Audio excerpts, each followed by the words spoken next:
여러분, 올해 제 나이가 105입니다. 100년하고도 5해를 이 땅에서 걸어왔지요. 그런데 오늘 이 자리에서 제가 가장 먼저 여러분께 보여드리고 싶은 것은 제 얼굴도 아니고 제 흰머리도 아닙니다. 바로 제 2다리입니다. 저는 지금도 지팡이 없이 걷습니다. 아침이면 스스로 자리에서 일어나고 마당을 한 바퀴 돌고 손수 밥상을 차려 먹습니다. 사람들이 저를 보고 묻습니다. 어르신 105이신데 어찌 그리 정정하십니까? 무슨 비싼 약이라도 드십니까? 그러면 저는 빙그레 웃으며 이렇게 답합니다. 약은 무슨 약이오? 나는 그저 무엇을 먹어야 하는지를 남보다 조금 일찍 알았을 뿐이라오. 여러분, 참으로 안타까운 이야기 하나를 들려드리겠습니다. 제 오랜 이웃 중에 한 사람이 있었습니다. 저보다 20살이나 젊은 사람이었지요. 그 사람은 건강에는 누구보다 자신이 있었습니다. 30년 동안 하루도 거르지 않고 아침마다 달걀을 2개씩 삶아 먹었으니까요. 만날 때마다 제게 큰 소리를 쳤습니다. 형님, 나는 이 달걀 덕분에 100살까지 끄떡없을 겁니다. 그런데 여러분, 그 사람이 어찌 되었는지 아십니까? 어느 겨울날 집 안거실에서 아무것도 없는 그 평평한 방바닥에서 제 발에 제가 걸려 넘어졌습니다. 그리고 다시는 2발로 걷지 못했습니다. 그토록 정성껏 달걀을 챙겨 먹었는데도 다리에 힘이 어느새 물처럼 빠져나가 있었던 것입니다. 저는 그때 깨달았습니다. 많은 분들이 건강을 위해 무언가를 열심히 드시지만 정작 우리 몸이 나이 들며 어떻게 변하는지는 모르고 계신다는 것을 말입니다. 젊었을 때는 무엇을 먹어도 그 힘이 고스란히 몸에 쌓였습니다. 그러나 나이가 들면 똑같은 것을 먹어도 그 절반은 몸을 그냥 스쳐 지나가 버립니다. 그래서 분명 잘 챙겨 먹는데도 근육은 소리 없이 녹아내리고 다리에 힘이 빠지고, 그러다 어느 날 그 무서운 낙상을 맞이하게 되는 것이지요.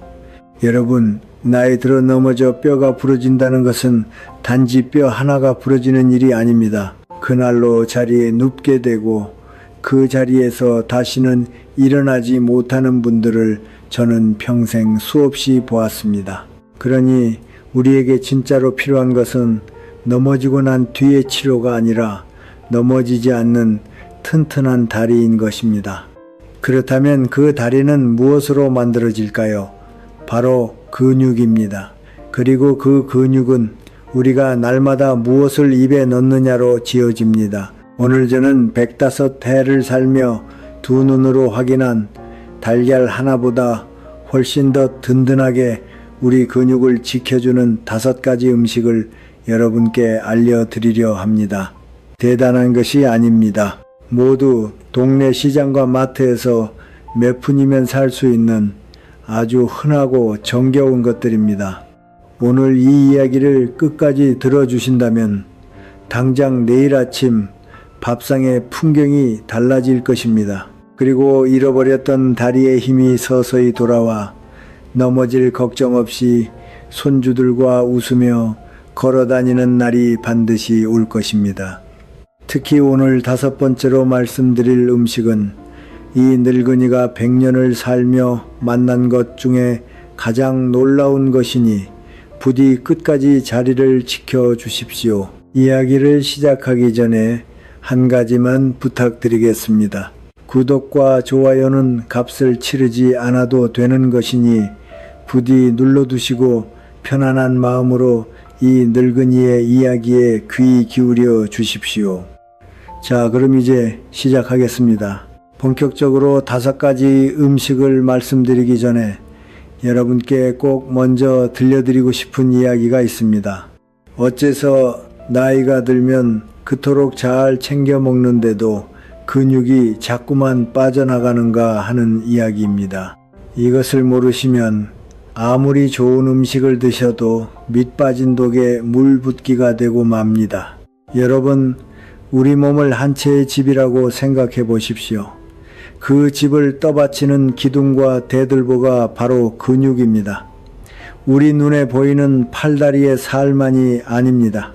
뱃속의 장기도 피부도 머리카락도 심지어 우리 몸을 병으로부터 지켜주는 것들까지 이 모두가 근육과 같은 재료로 지어집니다.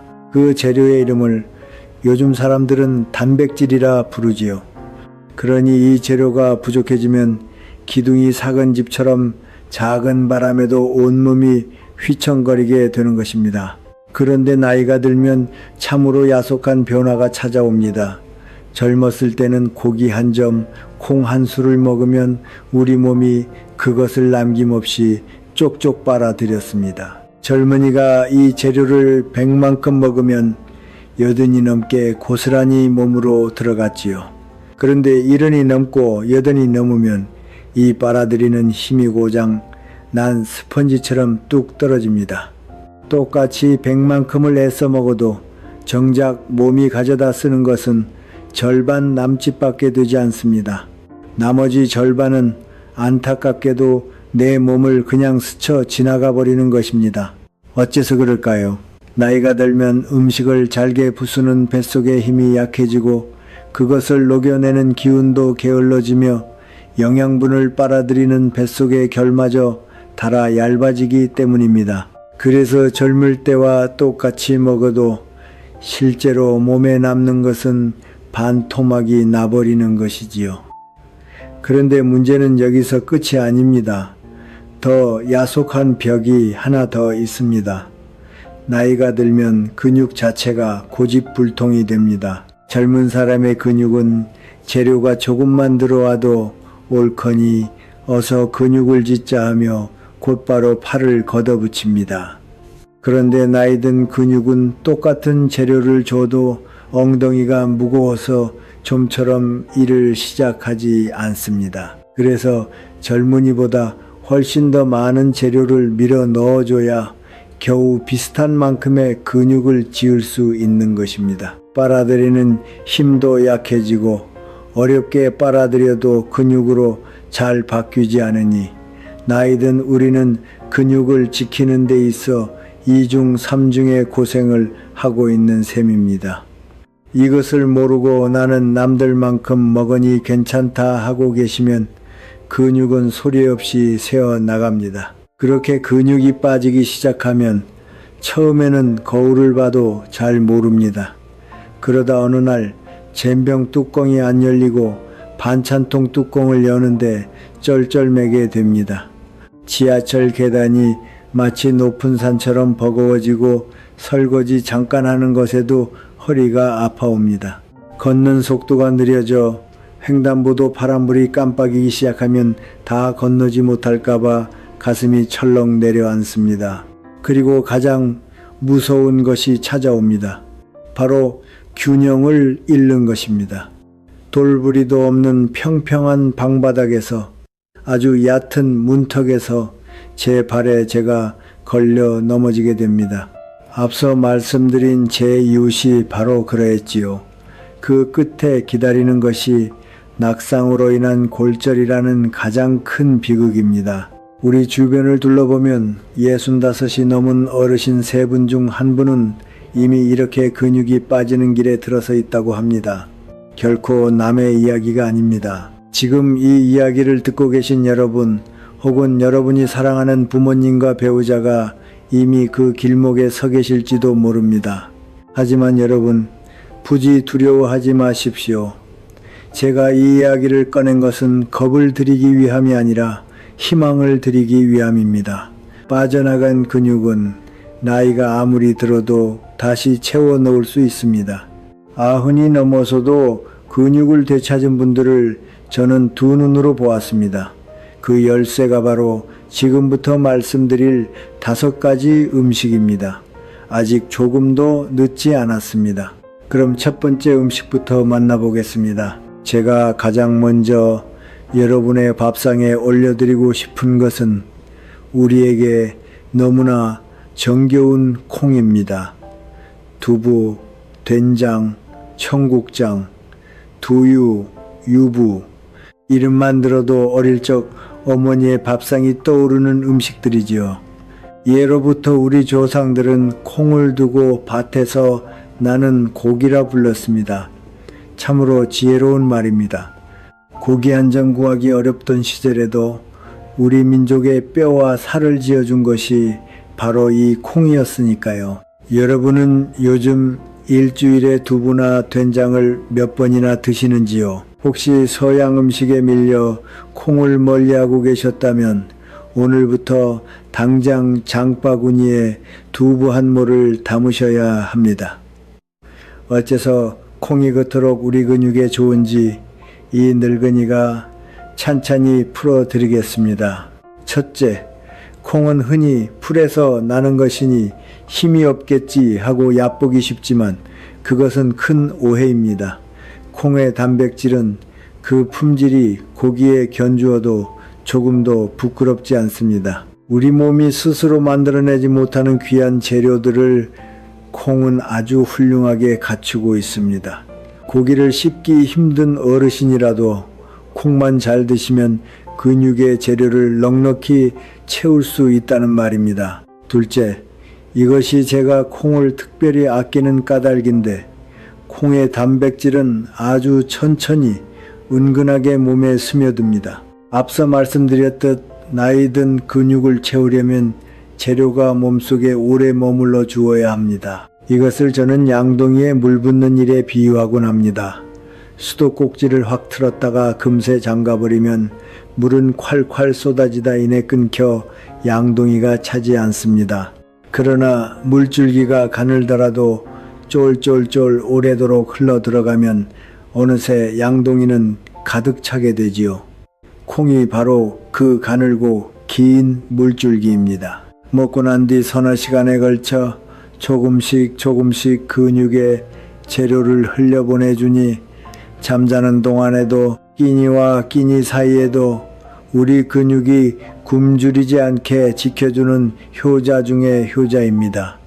셋째, 콩에는 우리 뼈를 지켜주는 놀라운 힘이 숨어 있습니다. 나이가 들면 특히 여인들은 뼈에서 칼슘이 숭숭 빠져나가 뼈가 마치 구멍 뚫린 수세미처럼 푸석푸석해집니다. 그렇게 뼈가 약해지면 길에서 살짝 미끄러지기만 해도 허리뼈가 주저앉고 엉덩이뼈가 부러지는 끔찍한 일이 벌어집니다. 그런데 콩 속에 든 성분이 바로 이 빠져나가는 칼슘을 붙들어 뼈를 지켜준다고 합니다. 근육만 지키는 것이 아니라 뼈까지 함께 지켜주니 넘어짐이 무서운 우리 어르신들에게 이보다 든든한 음식이 어디 있겠습니까? 제가 아는 한 할머니의 이야기를 들려드리겠습니다. 이분은 평생 고기와 생선만 드시고 콩이라면 입에도 대지 않으셨습니다. 두부는 아무 맛도 없어 씹는 재미가 없고 청국장은 냄새가 고약해 싫다고 하셨지요. 그런데 이분의 뼈가 어찌나 약해져 있던지 젊은 사람의 절반을 겨우 넘는 수준이었습니다. 겨울철에 빙판길에서 살짝만 엉덩방아를 찧어도 뼈가 산산조각 날 지경이었지요. 저는 이분께 이렇게 권했습니다. 할머니, 두부가 싫으시면 이렇게 한번 해 보십시오. 아침에 달걀 요리를 하실 때 냄새가 덜한 청국장 가루나 콩가루를 한 술 듬뿍 섞으시라 했습니다. 달걀의 고소함이 콩 냄새를 싹 잡아주니까요.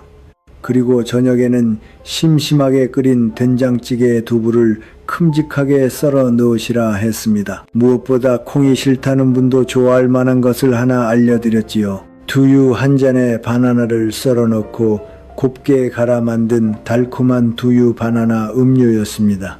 그 정도라면 맛있게 먹어볼 수 있겠네. 할머니는 그렇게 약속을 지키셨습니다. 그리고 석 달이 지나자 놀라운 일이 벌어졌습니다.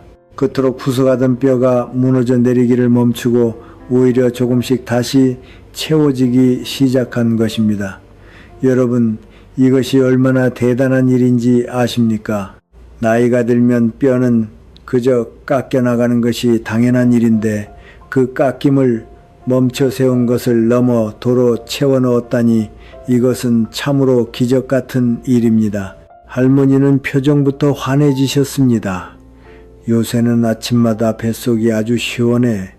예전엔 며칠에 한 번 화장실 가기도 힘들었는데 말이야. 게다가 거울을 보면 얼굴에 윤기가 도는 것 같아. 함께 오신 따님도 제 손을 잡고 말씀하셨습니다. 어머니가 혹시라도 넘어져 뼈가 부러질까 밤낮 걱정이었는데 이제 한시름 놓았습니다. 자, 그럼 이 고마운 콩을 어떻게 드시면 좋을지 몇 가지만 일러드리겠습니다. 청국장이나 나토처럼 발효된 콩은 뱃속을 튼튼하게 해주는 좋은 균이 가득한 보물창고입니다. 작은 한 팩만 드셔도 근육의 재료와 뼈를 지키는 성분을 넉넉히 얻으실 수 있지요. 두부는 그야말로 천의 얼굴을 가진 음식이라 찌개에 넣어도 좋고 부쳐 먹어도 좋고 부드러운 연두부에 간장 양념을 얹어 그냥 떠먹어도 좋습니다. 이가 약해 씹기 힘든 분께는 두유가 으뜸입니다. 소화도 잘 되고 목 넘김도 부드러우니까요. 다만 한 가지 당부드리자면 아무리 몸에 좋아도 하루 종일 콩만 드실 필요는 없습니다. 나토 한 팩에 두부 반모, 두유 한 잔 정도면 그날 필요한 몫은 넉넉합니다. 무엇이든 지나치면 모자란만 못한 법이니까요. 콩 알레르기가 있으신 분은 물론 조심하셔야 하고요. 콩에 관하여 정리하겠습니다. 밭에서 나는 고기라 불리는 콩은 은근하게 오래 스며들어 우리 근육을 지키고 빠져나가는 칼슘을 붙들어 뼈까지 든든하게 세워줍니다. 하루에 한 끼는 반드시 콩으로 만든 반찬 하나를 밥상에 올려보십시오. 이것이 넘어지지 않는 다리를 짓는 첫 번째 재료입니다.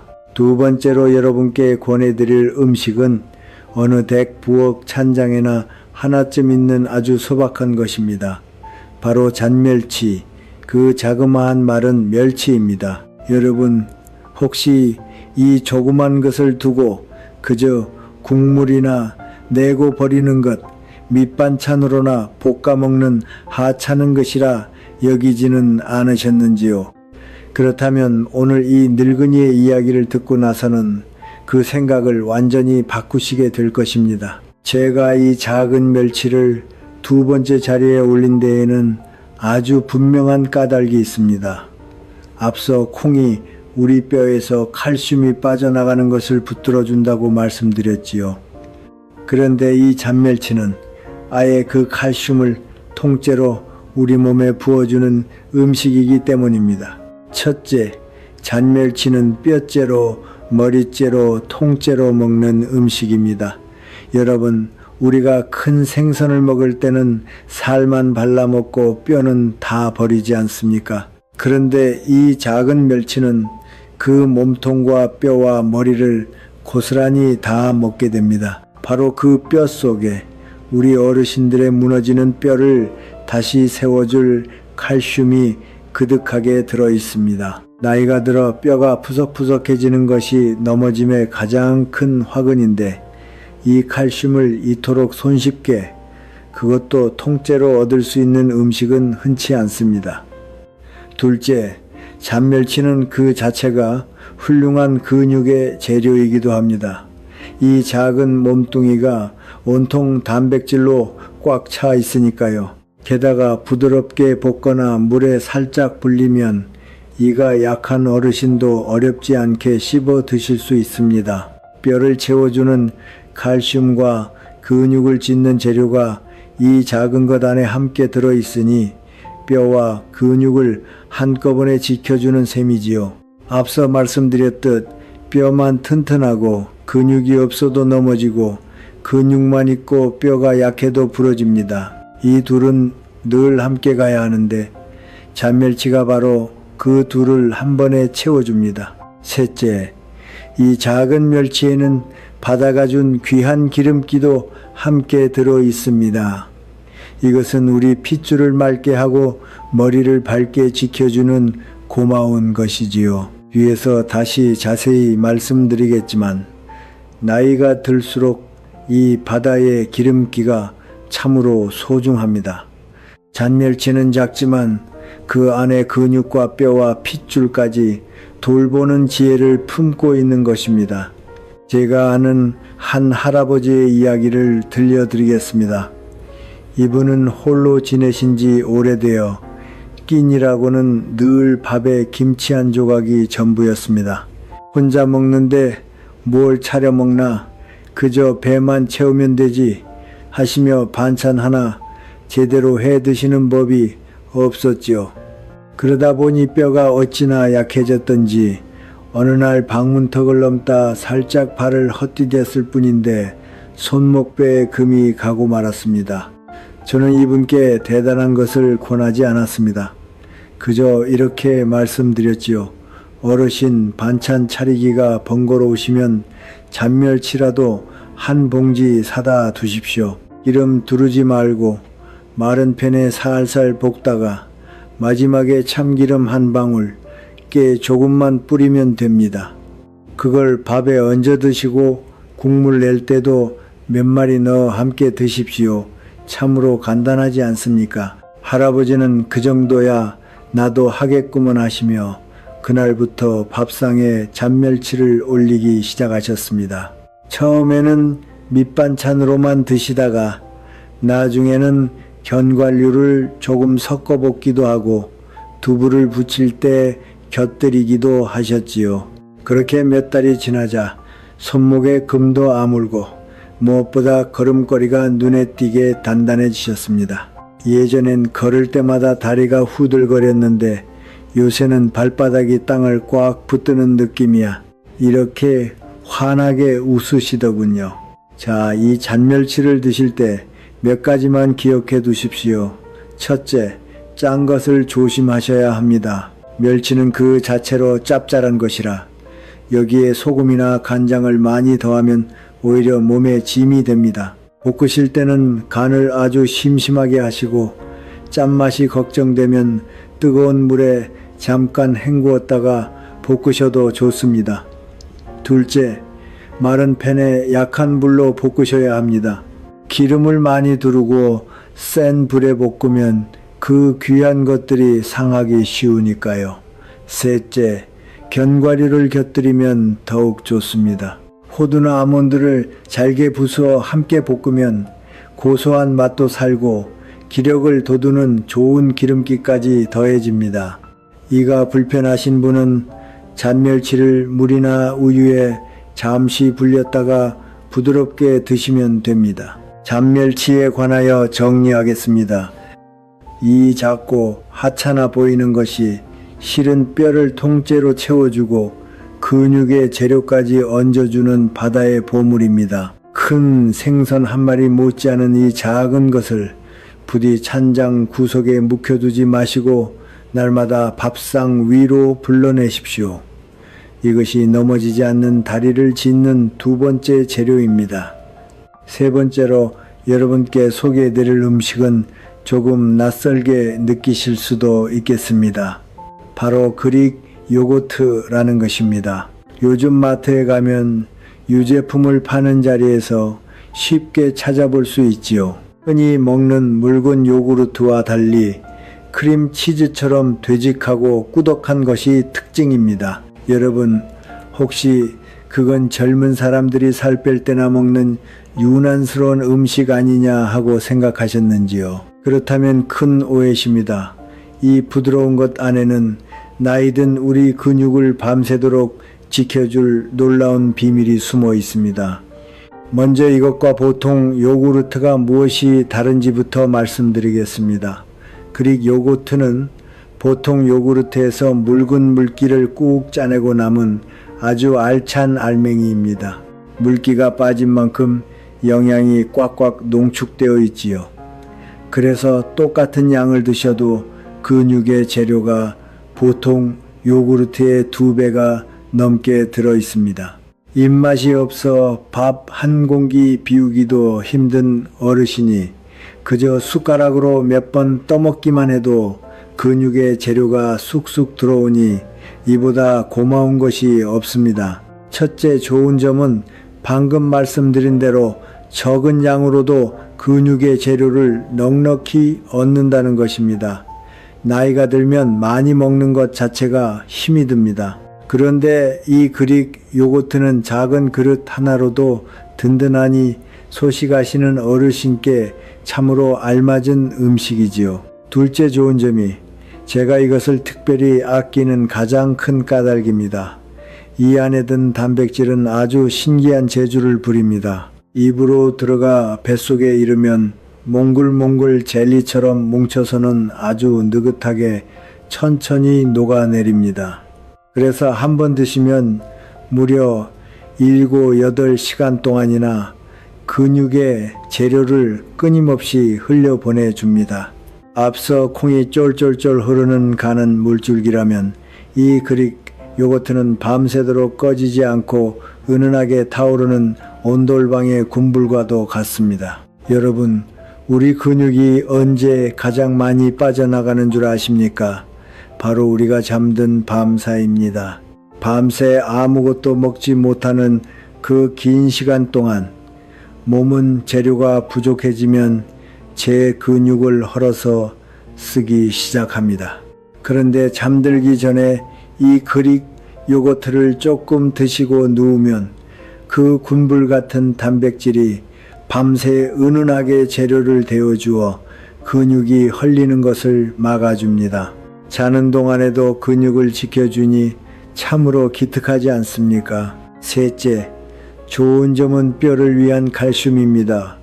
여러분, 단단한 뼈를 지으려면 칼슘이라는 시멘트와 단백질이라는 철근이 함께 있어야 합니다.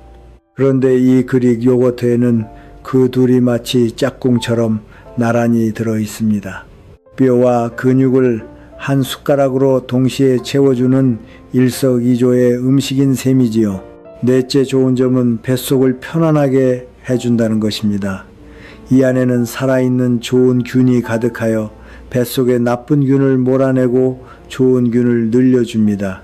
나이가 들면 변비로 고생하시는 분이 참 많은데 이 그릭 요거트가 그 답답한 속을 시원하게 뚫어줍니다. 뱃속이 편안해지면 몸도 마음도 한결 가벼워지는 법이지요. 제가 아는 한 할머니의 이야기를 들려드리겠습니다. 이분은 근육도 빠지고 뼈도 약해져 손에 힘이 없어 물병 뚜껑 하나 여는 것도 버거워하셨습니다. 무엇보다 마음속 깊이 자리 잡은 넘어질까 무섭다는 두려움이 가장 큰 문제였지요. 요새는 집 안거실을 걷다가도 내 발에 내가 걸려 비틀거려 밖은 울퉁불퉁하니 아예 나갈 엄두가 안 나. 그래서 하루 종일 소파에만 앉아있지. 이렇게 말씀하시는데 움직이지 않으니 근육은 더 빠지고 근육이 빠지니 더 못 움직이는 그런 딱한 처지에 빠져 계셨습니다. 이분의 아침 밥상을 살펴보니 식빵 한 조각에 커피 한 잔이 전부였습니다. 우유는 먹으면 배가 살살 아파 싫고 요구르트는 시큼해서 입에 안 맞아 하시더군요. 그래서 저는 그릭 요거트를 권해드렸습니다. 할머니, 이건 옛날에 드시던 그 시큼한 것이 아닙니다. 물기를 쫙 짜내 아이스크림처럼 부드럽고 고소해요. 여기에 꿀을 살짝 뿌리고 과일을 얹으면 근사한 후식이 됩니다. 마침 곁에 있던 것을 조금 맛보여 드렸더니 할머니 눈이 동그래지셨습니다. 어머, 시어서 못 먹을 줄 알았는데 크림치즈처럼 쫀득하고 고소하네. 이 정도면 빵에 발라 먹어도 되겠어.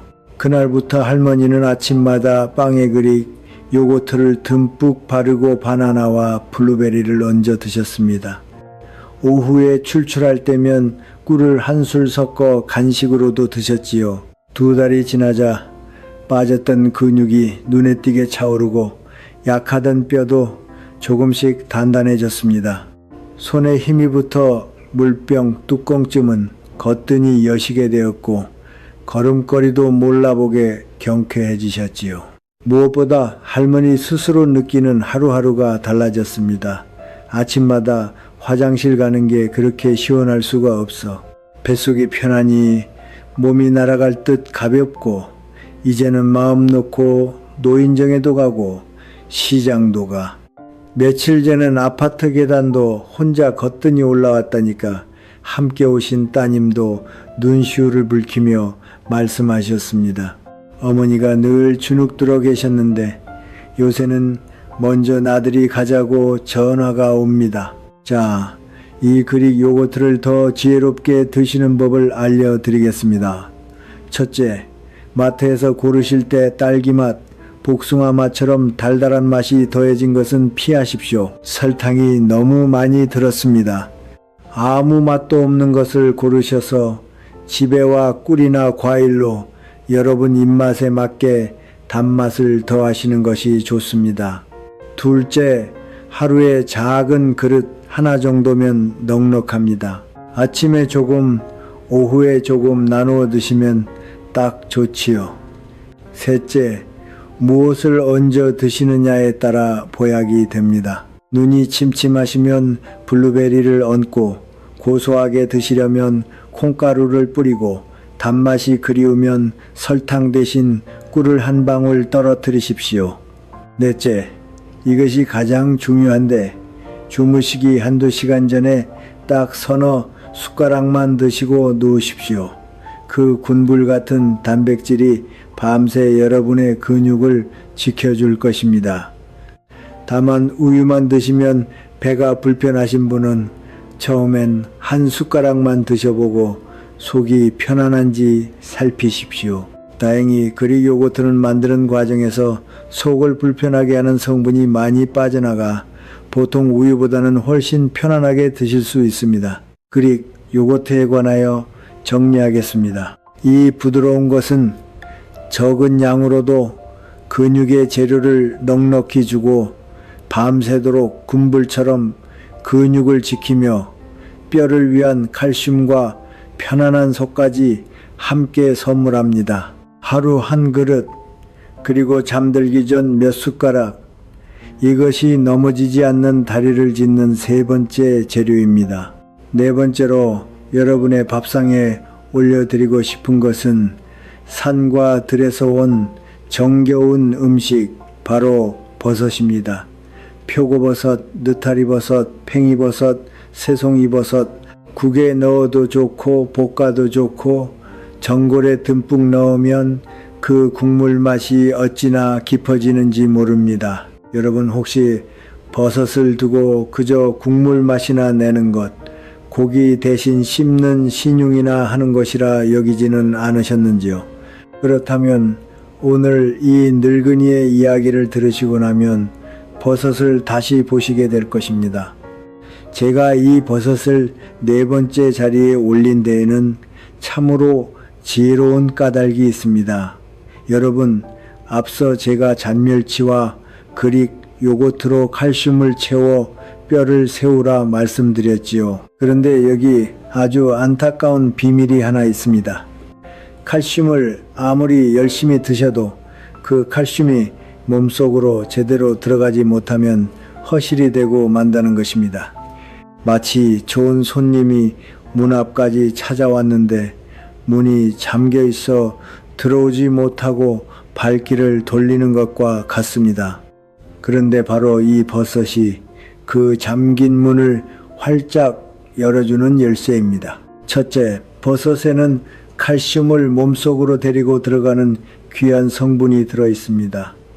이것을 요즘 사람들은 비타민 D라고 부르지요. 이것이 부족하면 아무리 칼슘을 많이 드셔도 그 대부분이 몸을 그냥 스쳐 지나가 버립니다.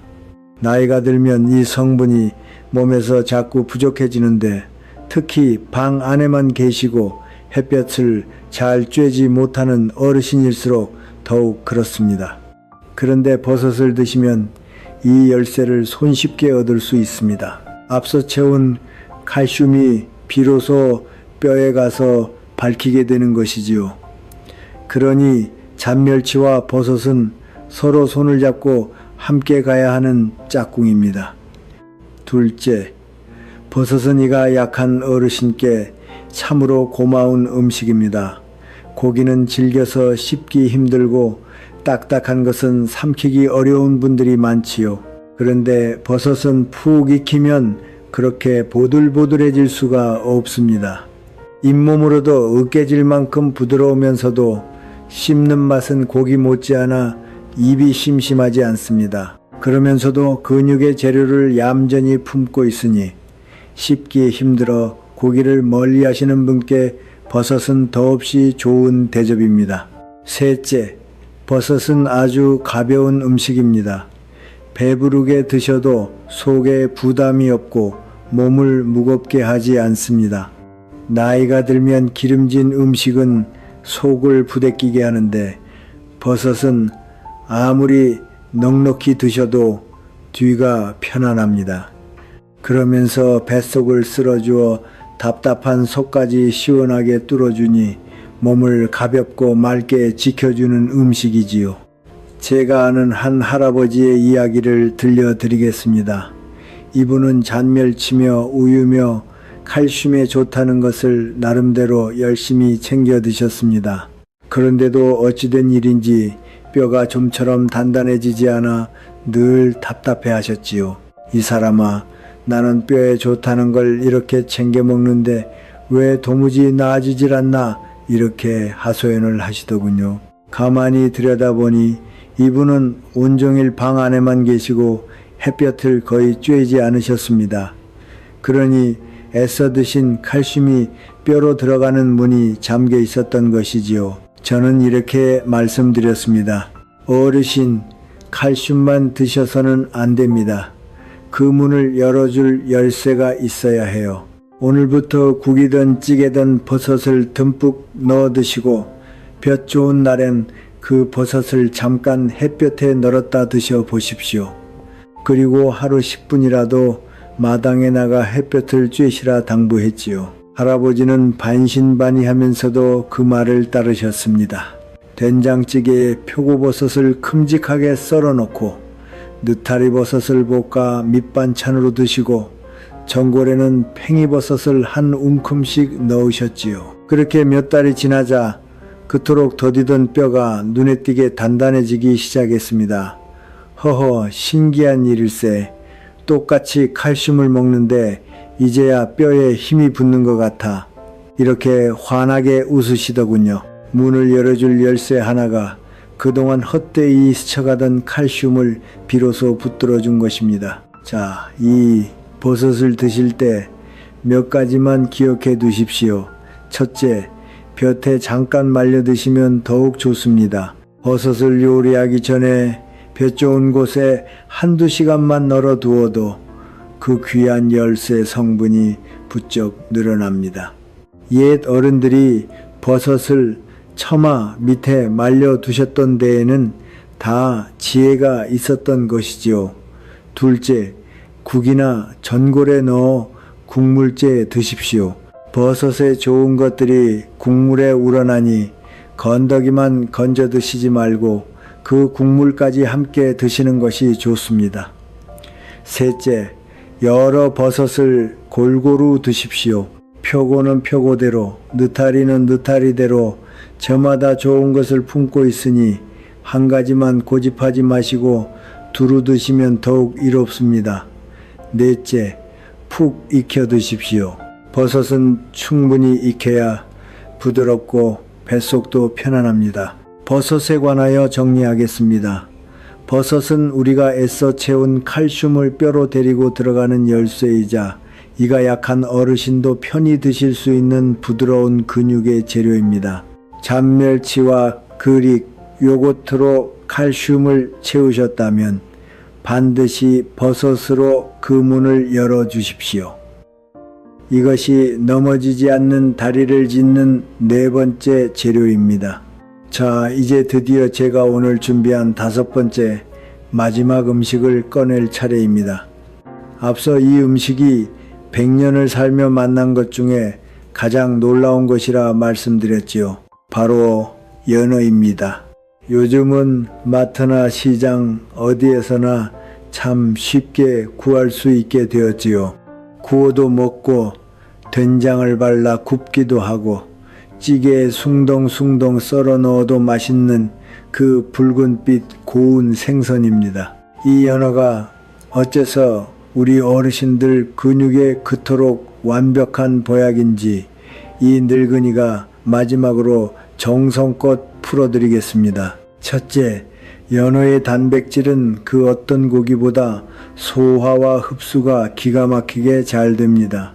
여러분, 소고기나 돼지고기를 드시고 나면 밤새 속이 더부룩해 고생하셨던 적 한 번쯤 있으시죠? 붉은 고기는 그 결이 워낙 굵고 질겨서 약해진 뱃속이 그것을 녹여내느라 진땀을 뺍니다.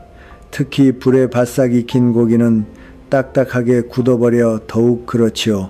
그런데 연어의 속살을 젓가락으로 쓱 갈라보십시오. 그 결이 어찌나 얇고 부드러운지 입에 넣으면 사르르 부서집니다. 그 결이 소고기의 절반 두께밖에 되지 않거든요. 그러니 약해진 뱃속에도 전혀 부담을 주지 않고 먹는 족족 부드럽게 녹아 몸속으로 쏙쏙 흡수됩니다. 먹는 대로 곧 내 근육이 된다고 여기시면 됩니다. 앞서 콩과 그릭, 요거트가 은근하게 스미는 음식이라면 이 연어는 부드럽게 그러면서도 알차게 근육을 채워주는 음식입니다. 둘째, 이것은 정말 별을 5개는 붙여야 할 만큼 중요한 이야기입니다. 연어에는 우리 머리와 핏줄을 젊게 지켜주는 귀한 바다의 기름기가 그득합니다. 여러분, 요즘 들어 이런 적 없으십니까? 냉장고 문을 열어놓고 무엇을 꺼내려 했는지 까맣게 잊어버리거나 오랜것의 얼굴은 떠오르는데 그 이름이 혀끝에서만 맴도는 그런 답답한 순간들 말입니다. 이런 것들이 바로 우리 머릿속이 말라간다는 슬픈 신호일 수 있습니다.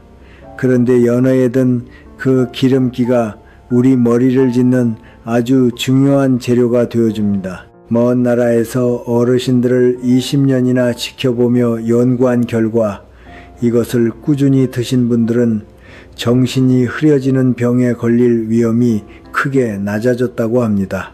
그뿐이 아닙니다.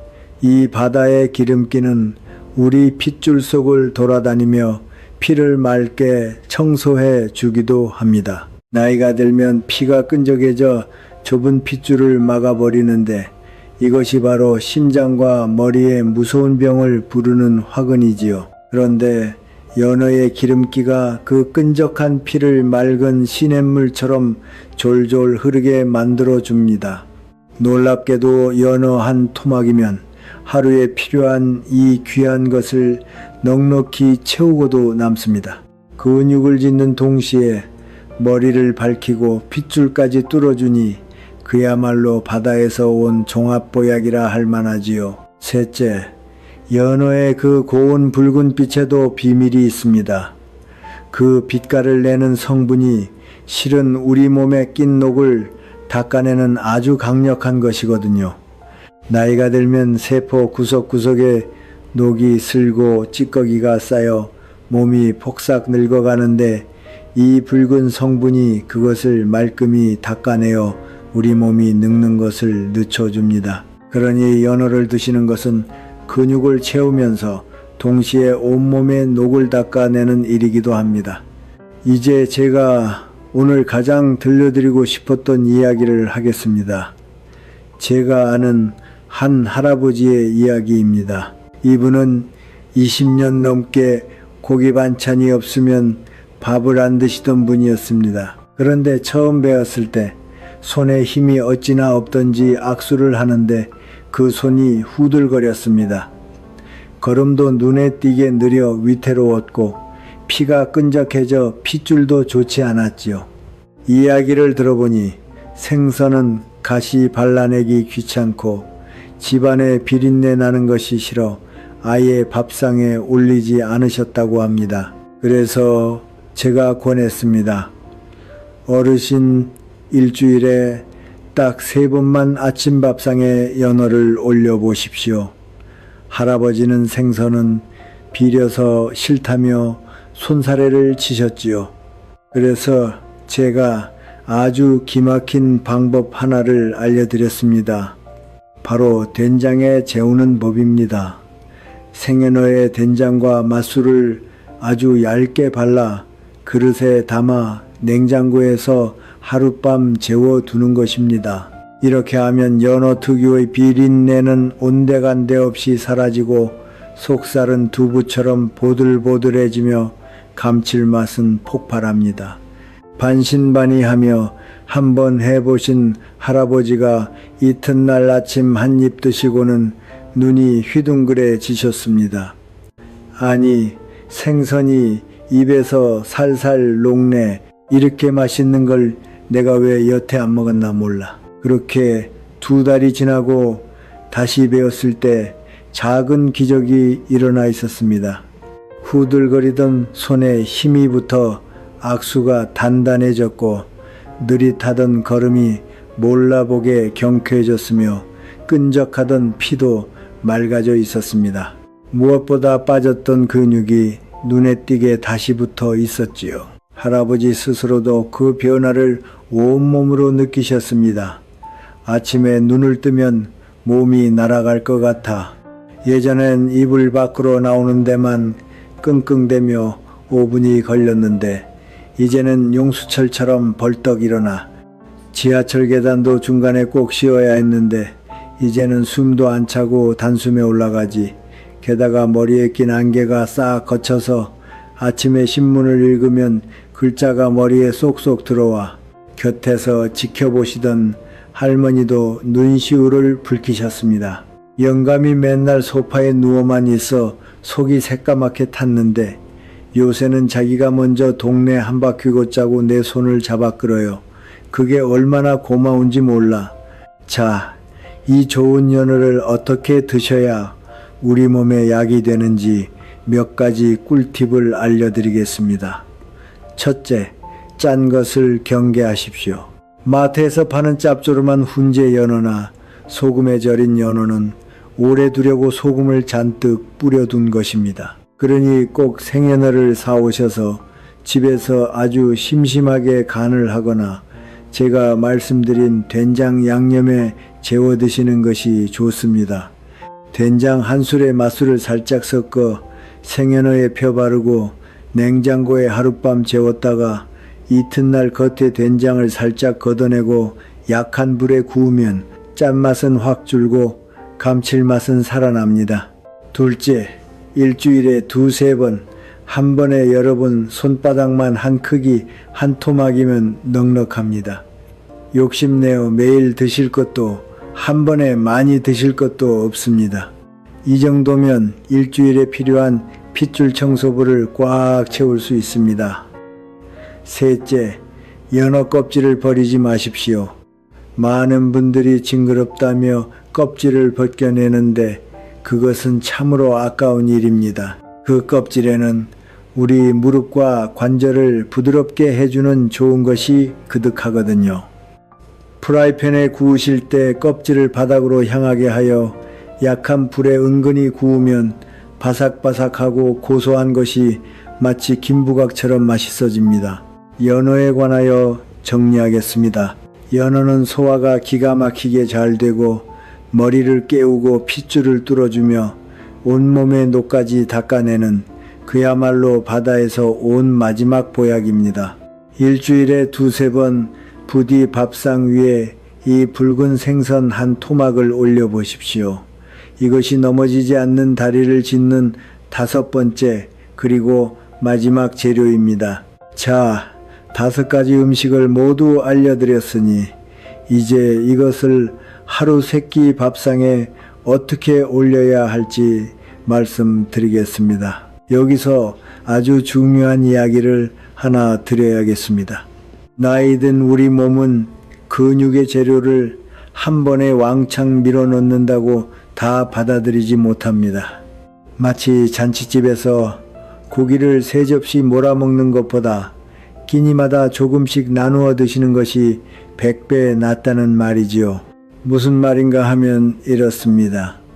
근육을 짓는 재료는 끼니마다 어느 정도 이상이 들어와야 비로소 근육 공장의 스위치가 켜집니다. 그런데 아침을 굶고 점심도 대충 때우다가 저녁에만 몰아드시면 아침과 점심에는 공장이 아예 돌지 않고 저녁에 들어온 재료는 넘쳐서 그냥 버려지고 맙니다. 그러니 아침, 점심, 저녁 세 끼에 걸쳐 고르게 나누어 드시는 것이 근육을 짓는 가장 지혜로운 방법입니다.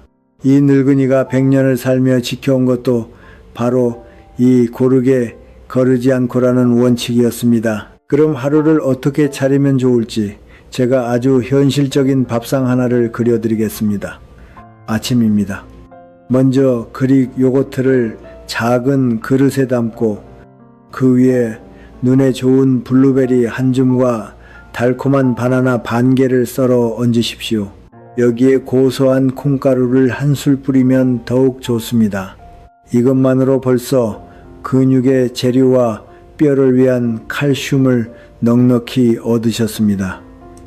여기에 따뜻한 잡곡밥 반 공기와 심심하게 끓인 된장국 한 그릇을 곁들이십시오.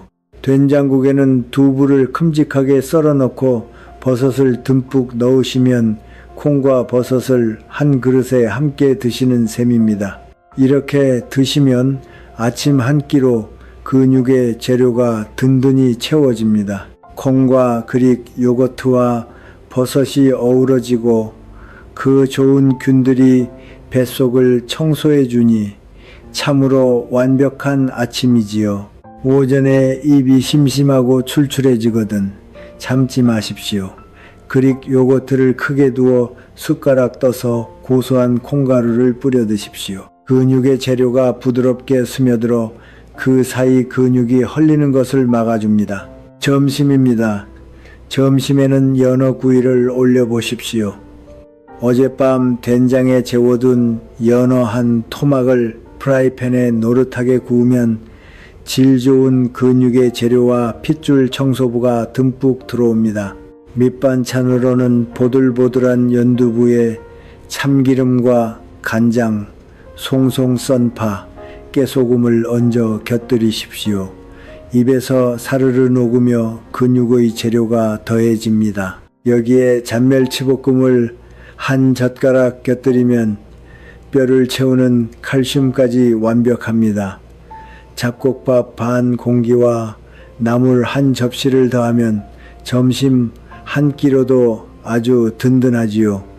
오후에 나른하고 또 입이 심심해지거든 그릭 요거트에 꿀을 한 술 섞어 달콤하게 드시거나 잔멸치 볶음에 호두와 아몬드 같은 견과류를 곁들여 오독오독 씹어 드십시오. 근육의 재료와 좋은 기름기가 기력을 번쩍 끌어올려줍니다. 저녁입니다. 저녁에는 속을 뜨끈하게 데워주는 두부 버섯 전골이 어떻겠습니까? 뚝배기에 멸치와 다시마로 국물을 내고 두부를 큼직하게 썰어 넣으십시오. 여기에 낮에 남겨둔 연어를 한 입 크기로 썰어 넣으면 국물 맛이 기가 막히게 깊어지고 근육의 재료도 더해집니다. 표고버섯과 팽이버섯을 듬뿍 넣으시고 배추와 대파도 넉넉히 넣으십시오. 찍어 드시는 양념은 짜지 않게 간장에 레몬즙을 살짝 섞으면 짠 걱정 없이 맛있게 드실 수 있습니다.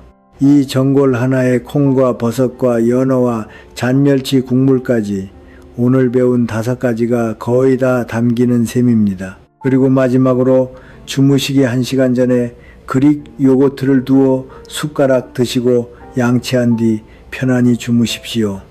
그 군불 같은 단백질이 밤새 여러분의 근육을 지켜줄 것입니다. 어떻습니까, 여러분? 이렇게 하루를 드시면 고기를 산더미처럼 뜯지 않아도 퍽퍽한 닭가슴살을 억지로 씹지 않아도 이 부드럽고 정겨운 음식들을 골고루 섞어 드시는 것만으로 근육의 재료가 완벽하게 채워집니다. 그리고 여기에 한 가지만 더 당부드립니다.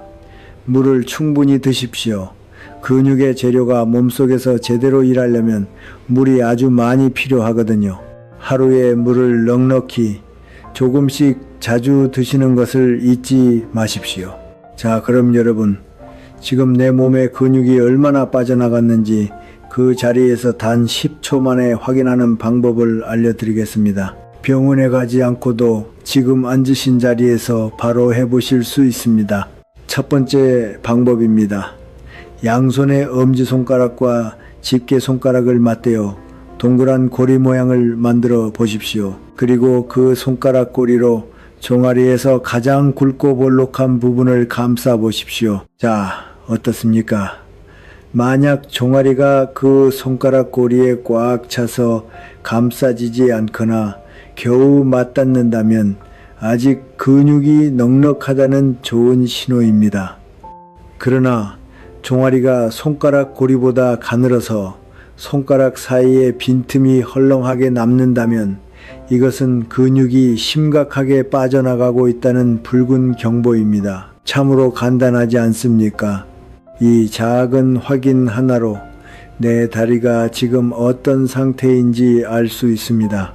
두 번째 방법입니다. 의자에 편히 앉으신 다음 두 팔을 가슴 앞에 팔짱 끼십시오. 그리고 반동을 주지 않고 손을 짚지도 않고 오직 다리 힘만으로 벌떡 일어나 보십시오. 어떻습니까?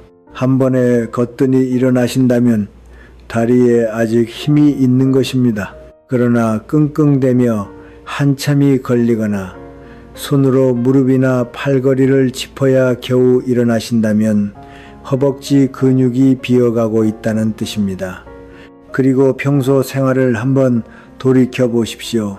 일주일에 몇 번씩이나 평평한 길에서 자꾸 발이 걸려 비틀거리시는지, 계단 몇 칸에도 숨이 턱 막히고 기운이 쭉 빠지시는지 말입니다. 만약 이 중 하나라도 고개가 끄덕여지신다면 여러분의 몸은 지금 근육의 재료를 애타게 찾고 있는 것입니다.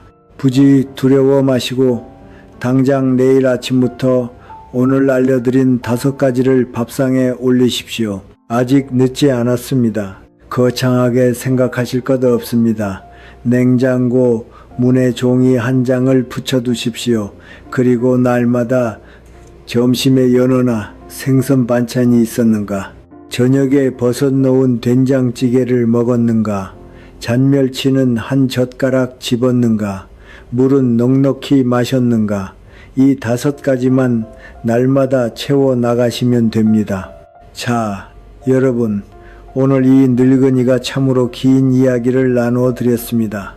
밭에서 온 콩과 두부, 바다에서 온 잔멸치, 밤새 근육을 지키는 그릭, 요거트, 뼈의 문을 열어주는 버섯, 그리고 마지막으로 바다에서 온 보약 연어까지, 여기까지 이 밤에 저와 함께 해주신 여러분께 진심으로 고마운 마음을 전합니다. 혹시 5가지를 다 외우기 어려우셨습니까? 괜찮습니다. 오늘 이 모든 이야기를 한마디로 줄이면 이렇습니다. 달걀 하나에만 목을 매지 마시라는 것입니다. 앞서 말씀드린 제 이웃을 기억하십니까? 30년을 하루도 거르지 않고 달걀을 드셨지만 결국 방바닥에서 넘어져 다시는 걷지 못하셨던 그분 말입니다.